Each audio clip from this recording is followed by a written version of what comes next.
been meaning to say this for a while. I don't like anything about you. We're gonna live as a family from now on, so get out of this house. Stop interfering in our lives. When I voiced my opinion to my son's wife, Tabitha, who was neglecting her responsibilities as a mother, she became visibly angry. Fuming, she stormed out of the living room, spewing aggressive words. I get it. Just so you know, the house is in my name. Let's change that. If it means cutting ties with you, I'd do it right now. Tabitha had wanted to sever ties with me. Oblivious, she happily accepted my agreement. She was too naive to realize what she was getting into. She had no idea that changing the house's title would lead to her downfall. This all happened before my grandson was even born. My name is Emily. I work as a CPA and I'm a career-oriented woman. My family consists of just my son. My husband passed away from illness shortly after my son was born. He was a man of strong principles, and I was utterly devoted to him. When he died, I was devastated and even thought of ending my life. However, my son Lucas became my only treasure and gave me a reason to live. He's like a ray of sunshine, reminding me that I need to protect him. And that's what inspired me. My son had always been my rock. It wasn't that he did anything special for me, but his passionate cries for me, his mother, gave me the strength to keep going until today. Now he's a grown man, a member of society. He studied like mad, even landing a job at a big corporation. As a mother, I couldn't be prouder of how he's turned out. Then, when he was 26, he married Tabitha, his long-time girlfriend. They moved into a brand new house and he began suggesting I should move in with them. Don't you think it'd be awkward if I lived with you? Newlyweds and all? Tabitha and my son came over.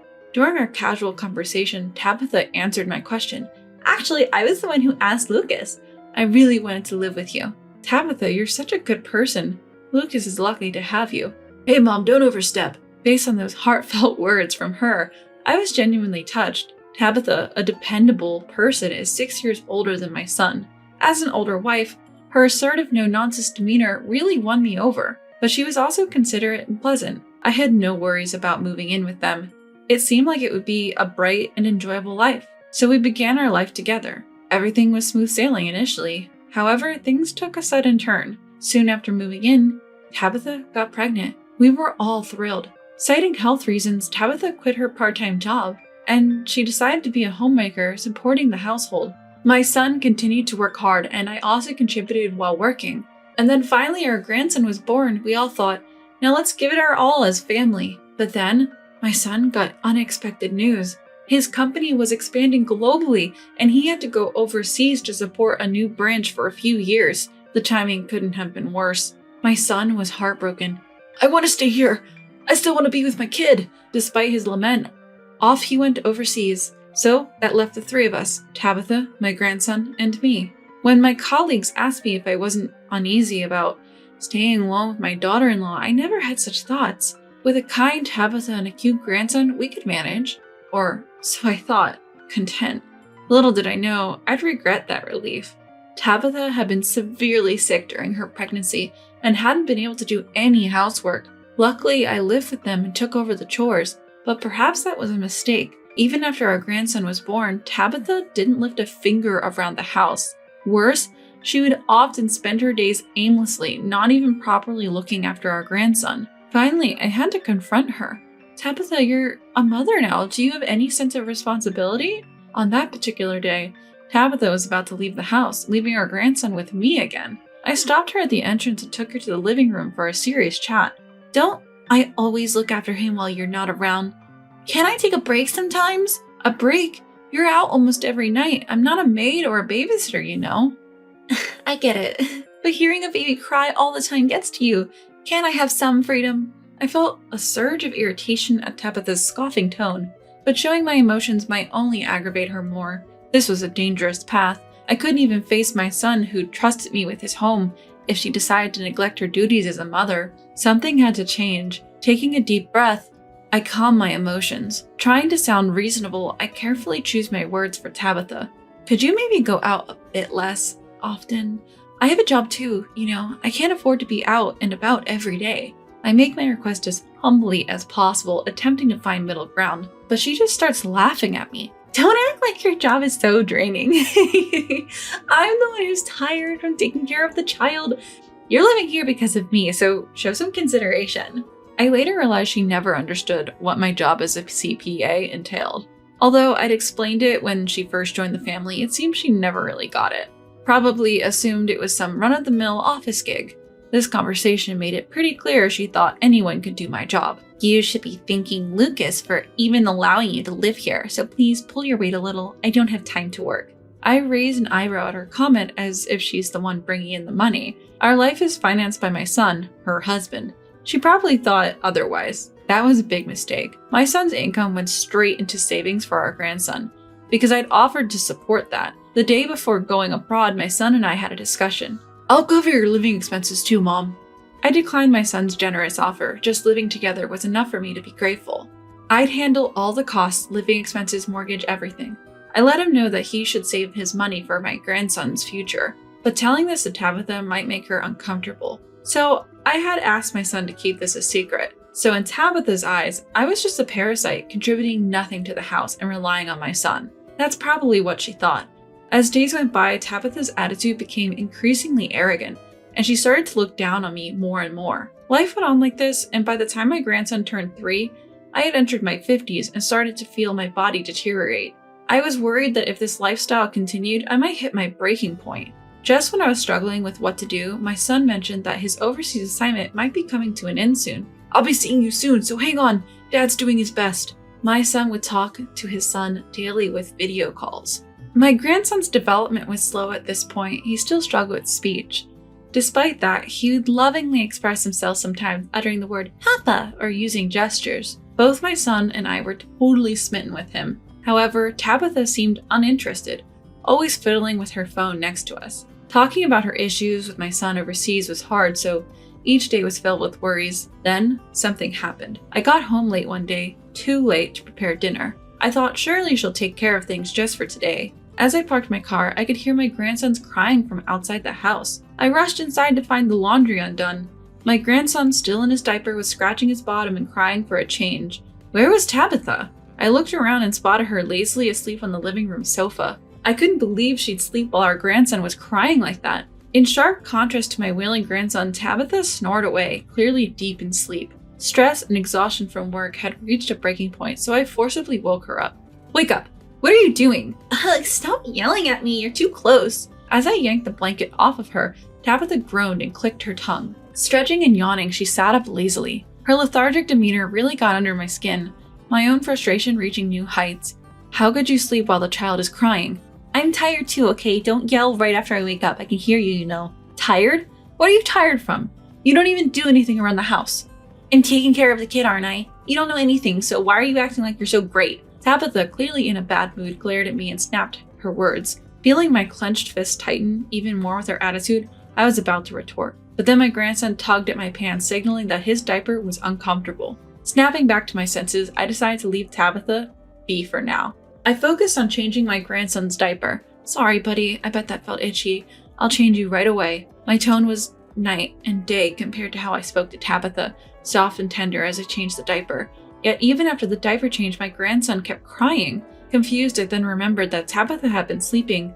Could it be you haven't eaten either? Not sure if my grandson would understand, I asked him anyway. It seems like my grandson is frustrated by his inability to speak, as his tears show no sign of stopping. However, in an earnest attempt to communicate his feelings, he rubs his little tummy in circles, making a gesture to indicate he's hungry. Angry but holding it back, I rushed to prepare some food. Once he was finally eating, he laughed innocently while watching TV. I finally felt at ease. I sat down and collapsed onto the table. Today had been exhausting.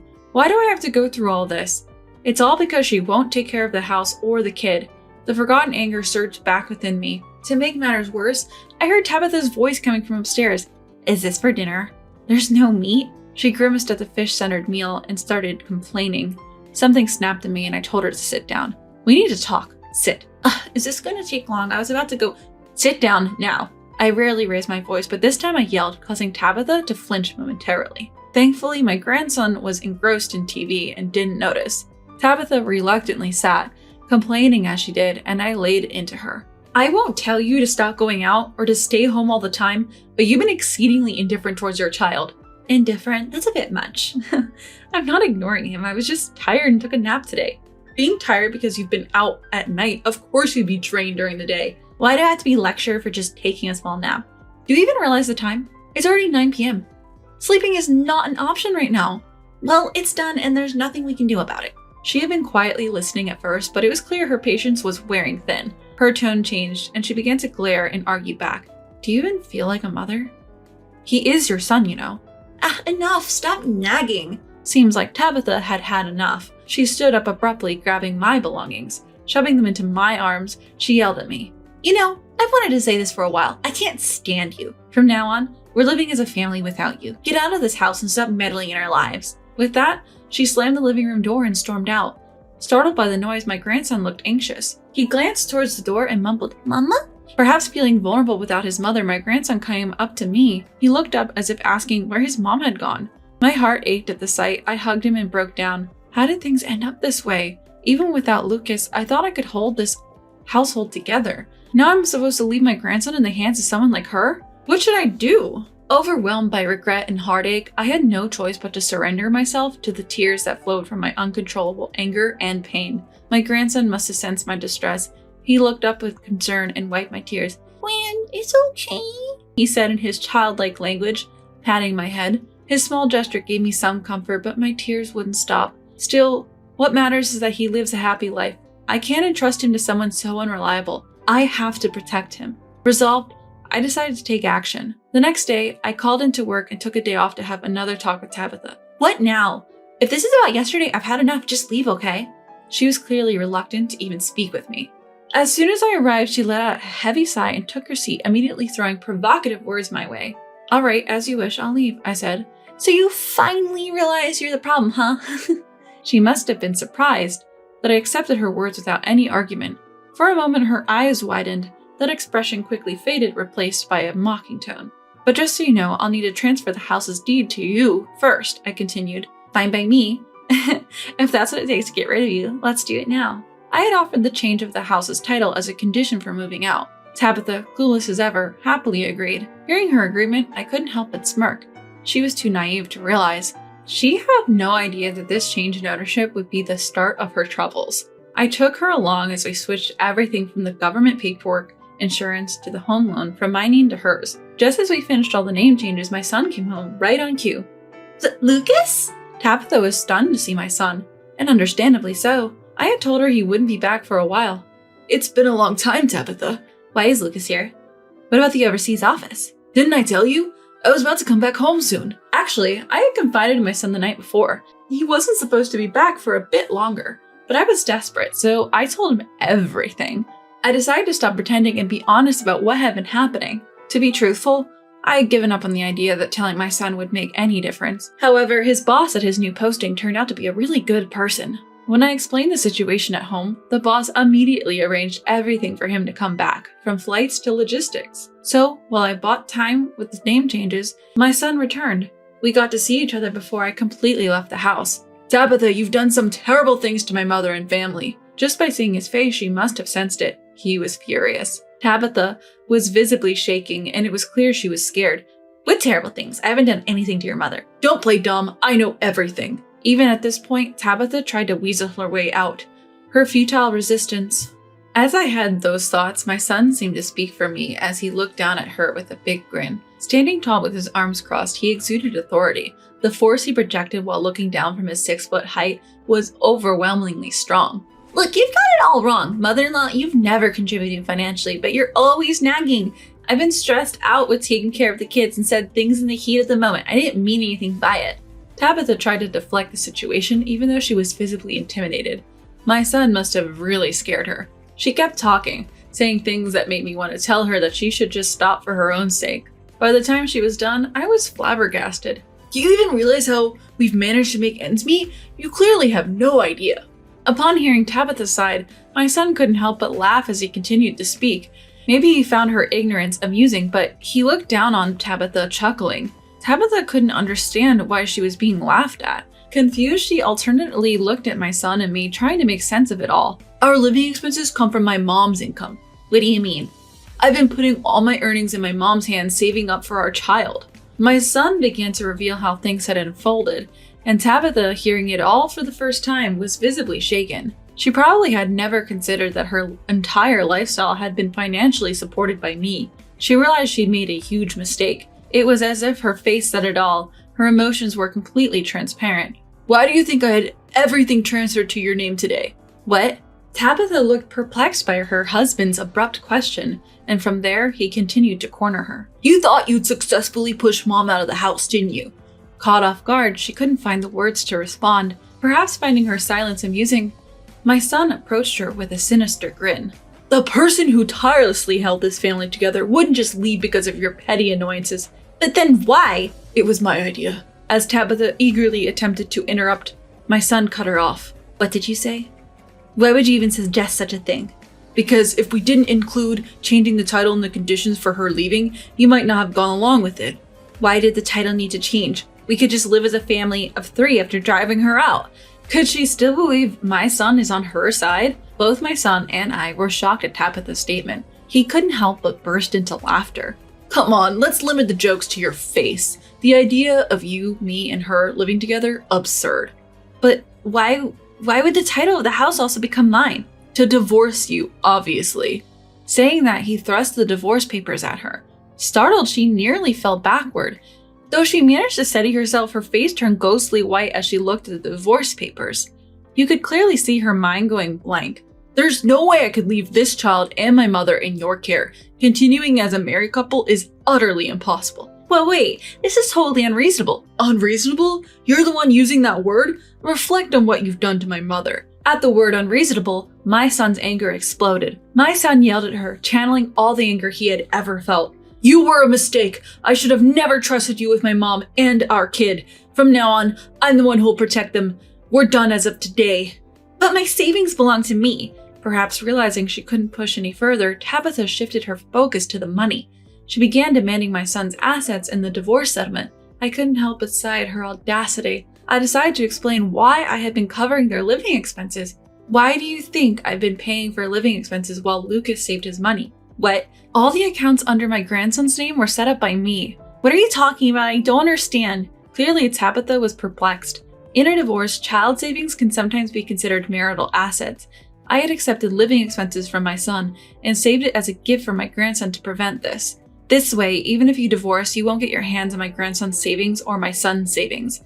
So you're really not going to get much. This can't be. It wasn't that I planned this in case of divorce, but it sure came in handy. I couldn't help but pat myself on the back. Tabitha fell right into our trap. She sank to the floor, realizing her world was crumbling around her. I bet you only married me for my money, didn't you? My son added more fuel to the fire. That's not true. Oh, isn't it? I know all about your affairs. Your flings have already confessed everything. You're lying. Tabitha looked shocked and I sighed. How could we not suspect you when you were out every night? We've got all the evidence. Your affair partners even confessed. When I showed her the voice recorder and some photos of her entering a hotel, Tabitha had nothing more to say. Turns out she reconnected with an old flame after marrying my son. She was cheating and funneling money into this man. But you miscalculated big time. My salary doesn't even come close to what Mom earns. You mean your mom, the office worker? How could she possibly earn more money than you, Lucas? The income of a CPA grows with experience. So what? She's making like $100,000. $100,000? Tabitha was flabbergasted when she heard my salary. Don't regret your ignorance now. My mom isn't someone you can look down on. But if I just work harder, I could... Tabitha! I cut her off. I couldn't stand listening to her any longer and intervened. No matter how much you cry or scream, you can't change the facts. Stop making a fool of yourself. After hearing that, she bit her lower lip, a look of regret on her face. Then, through tears, she begged my son, anything but divorce, probably realizing it's tough for a jobless 35-year-old woman to start over. She was desperately appealing to my son for some sort of lifeline, but my family-oriented son wasn't about to let her off the hook.